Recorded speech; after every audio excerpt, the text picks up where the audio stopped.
ភ្ជាប់ពាក្យជាមួយ AI បានមួយថ្ងៃម៉ាក់លាក់បាយជាចេញមុខទម្លាយសារទាំងរំជួលចិត្តបែបនេះតែអ្នកធ្លាប់ឆ្ងល់ទេថាហេតុអ្វីបានជាមនុស្សមួយចំនួនទទួលបានទាំងភាពជោគជ័យក្នុងស្នេហានិងជោគជ័យក្នុងជីវិតការងារក្នុងពេលតែមួយតើភាពស្រស់ស្អាតនិងស្នាមញញឹមនៅលើបណ្ដាញសង្គមត្រូវឆ្លងកាត់ការតស៊ូនិងញើសឈាមកម្រិតណាប្រិមិត្តប្រកាសជាបានជ្រាបហើយនៅព័ត៌មានដ៏ក្តៅកគុកនិងផ្អែមល្ហែមបំផុតនៅលើបណ្ដាញសង្គមក្នុងស្រុកនាពេលថ្មីនេះនោះគឺពិធីភ្ជាប់ពាក្យយ៉ាងប្រណិតអធិកអធមរវាងតារាអនឡាញល្បីឈ្មោះកញ្ញាស្រីលក្ខហៅម៉ាក់លក្ខនិងគូស្នេហ៍រូបសង្ហាលោកសុធិរិទ្ធហៅ AI ប៉ុន្តែអ្វីដែលធ្វើឲ្យមហាជនរំជួលចិត្តនិងចាប់អារម្មណ៍កាន់តែខ្លាំងនោះមិនមែនត្រឹមតែភាពអស្ចារ្យនៃពិធីនោះទេគឺសារដំបងបង្អស់ដែលម៉ាក់លក្ខបានបង្ហោះក្រោយបញ្ចប់ពិធីភ្ជាប់ពាក្យតើសារនោះមានអត្ថន័យជ្រាលជ្រៅនិងចាក់ដោតបេះដូងកម្រិតណាសូមស្វាគមន៍មកកាន់ Channel Nika Info ជាមួយនាងខ្ញុំម៉ារីនាងខ្ញុំសូមជម្រាបជូននៅសាច់រឿងលម្អិត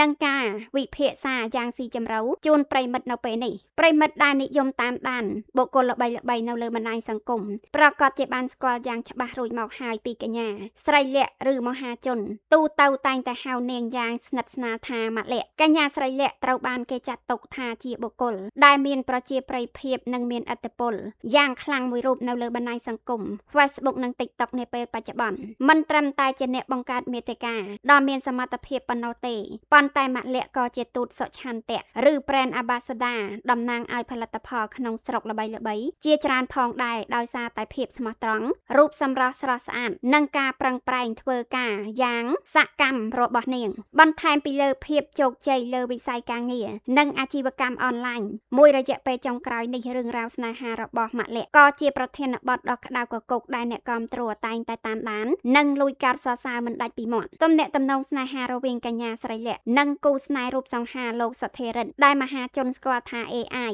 បានចាប់ផ្ដើមស្កេកស្កាស់និងសាងភាពផ្អែមល្ហែមជាមួយគ្នារយៈពេលជាង1ឆ្នាំមកហើយនៅក្នុងកន្លងពេលជាង1ឆ្នាំនេះអ្នកទាំងពីរមិនត្រឹមតែបង្ហាញភាពផ្អែមល្ហែមក្នុងនាមជាគូស្នេហ៍ដ៏ស័ក្តិសមប៉ុណ្ណោះទេប៉ុន្តែលោក AI និងម៉ាក់លក្ខក៏បានចាប់ដៃគ្នាយ៉ាងរឹងមាំក្នុងការធ្វើការងារលើបណ្ដាញសង្គមរួមសុខទុក្ខជាមួយគ្នានិងបានគ្រោងទុកយ៉ាងច្បាស់លាស់ក្នុងការកសាងអនាគតគ្រួសារដ៏មានក្តីសុខជាមួយគ្នាផងដែរការរងចាំនិងការកសាងគ្រឹះស្នេហាយ៉ាងរឹងមាំនេះទីបំផុតបានផ្លែផ្កាហើយជាក់ស្ដែងកាលពីថ្ងៃទី25ខែកក្កដាឆ្នាំ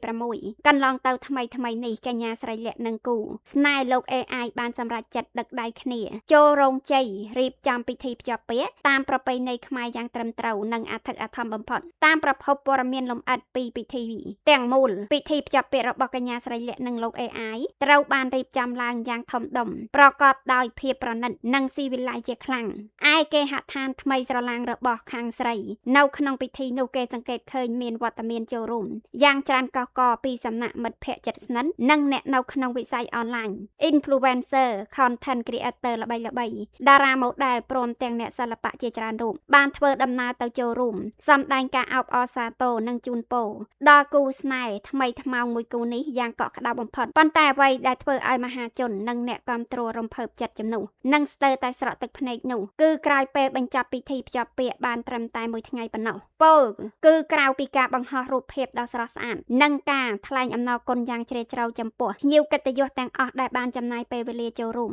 ម៉ាក់លក្ខក៏បានសរសេរសារមួយទំលាយពីអារម្មណ៍ពិតក្នុងចិត្តដោយនាងបានអរគុណខ្លួនឯងចំពោះការតស៊ូប្រឹងប្រែងជំនះរាល់ឧបសគ្គនិងការលំបាកជាច្រើននាពេលកន្លងមកដោយមិនដែលគិតថាបោះបង់ចោលឡើយដើម្បីអាចជួយទ្រទ្រង់ជីវភាពគ្រួសារនិងសាងអនាគតខ្លួនឯងរហូតទទួលបានជោគជ័យយ៉ាងត្រចះត្រចង់មួយកម្រិតក្នុងថ្ងៃនេះសារនោះម៉ាក់លក្ខបានរៀបរាប់នៅលើ Facebook ផ្លូវការរបស់នាងថាអរគុណខ្លួនឯងដែលតែងតែលើកទឹកចិត្តខ្លួនឯងទោះជួបការលំបាកបែបណាក៏នៅតែស៊ូមិនបោះបង់ហើយខិតខំប្រឹងប្រែងមិនខ្លាចហត់នឿយដើម្បីបានជួយគ្រួសារនិងអនាគតខ្លួនឯងសារខ្លីតែមានអត្ថន័យជ្រាលជ្រៅមួយនេះបានធ្វើឲ្យអ្នកលេងបណ្ដាញសង្គមរាប់ម៉ឺនអ្នករំជួលចិត្តនិងចូលទៅខមមិនលន់មាត់សរសើរពីទឹកចិត្តតស៊ូដ៏អស្ចារ្យរបស់នាងគ្រប់គ្នាលោកអ្នកនាងនិងប្រិមិត្តជាទីមេត្រីនៅផ្នែកនេះនាងខ្ញុំម៉ារីសូមចាត់ទុក ទុកសាច់រឿងរបស់កញ្ញាស្រីលក្ខនិងលោក AI មិនត្រឹមតែជាព័ត៌មានស្នេហាសិល្បៈធម្មតានោះទេ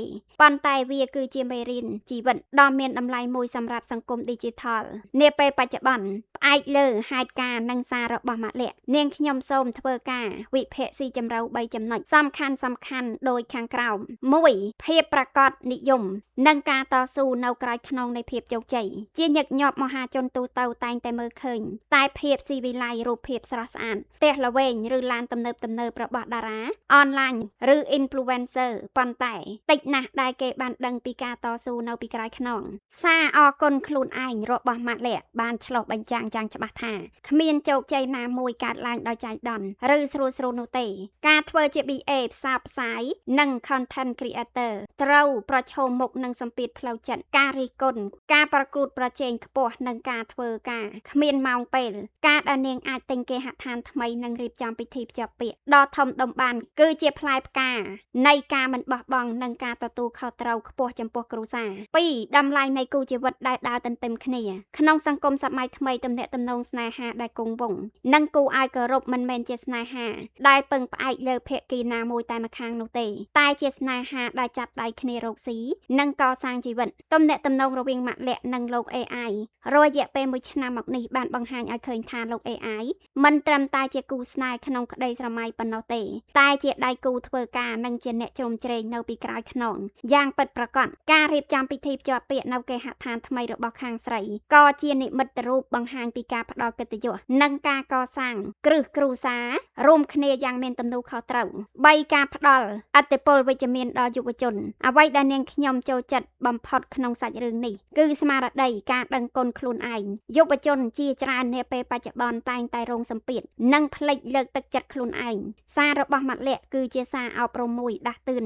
ចិត្តយុវជនថាទោះបីជាជួបការលំបាកយ៉ាងណាក៏ដោយកុំបោះបង់ចាប់ផ្ដើមពីការខិតខំប្រឹងប្រែងដើម្បីខ្លួនឯងនិងគ្រួសារនោះផ្លែផ្កាល្អនឹងរងចាំយើងនៅខាងមុខជាមិនខានប្រិមិត្តអ្នកស្ដាប់ជាទីមេត្រីជោគជ័យរបស់កញ្ញាស្រីលក្ខនិងលោក AI នៅក្នុងថ្ងៃនេះគឺជាសាក្សីយ៉ាងច្បាស់បង្ហាញថារាល់ការខិតខំប្រឹងប្រែងដោយស្មោះត្រង់និងការមិនបោះបង់នឹងនាំមកនូវក្តីសុខនិងកិត្តិយសសមរម្យបំផុតសម្រាប់ជីវិតក្នុងនាមនាងខ្ញុំជាម្ចាស់ Channel នីកា Info សូមជូនពរយ៉ាងជ្រាលជ្រៅដល់កញ្ញាស្រីលក្ខនិងលោក AI ឲ្យទទួលបាននូវសេចក្តីសុខសុភមង្គលក្នុងជីវិតគូកាន់តែស្រឡាញ់គ្នាស្គាល់ចិត្តគ្នានិងកាន់តែជោគជ័យទ្វេដងក្នុងអាជីវកម្មនិងការងារសិល្បៈតើប្រិមិត្តយល់យ៉ាងណាដែរចំពោះសារដាស់តឿនរបស់ម៉ាក់លក្ខនិងដំណើរស្នេហារបស់អ្នកទាំងពីរសូមចូលរួម comment ចែករំលែកមតិយោបល់របស់អ្នកនៅខាងក្រោមវីដេអូនេះហើយប្រសិនបើប្រិមិត្តចូលចិត្តមាតិកាព័ត៌មានលម្អិតនិងការវិភាគស៊ីជម្រៅបែបនេះសូមកុំភ្លេចចុច like share និង subscribe Channel របស់នាងខ្ញុំដើម្បីទទួលបានវីដេអូថ្មីជារៀងរាល់ថ្ងៃសម្រាប់ពេលនេះនាងខ្ញុំសូមអរគុណសម្រាប់ការតាមដាននិងសូមជម្រាបលា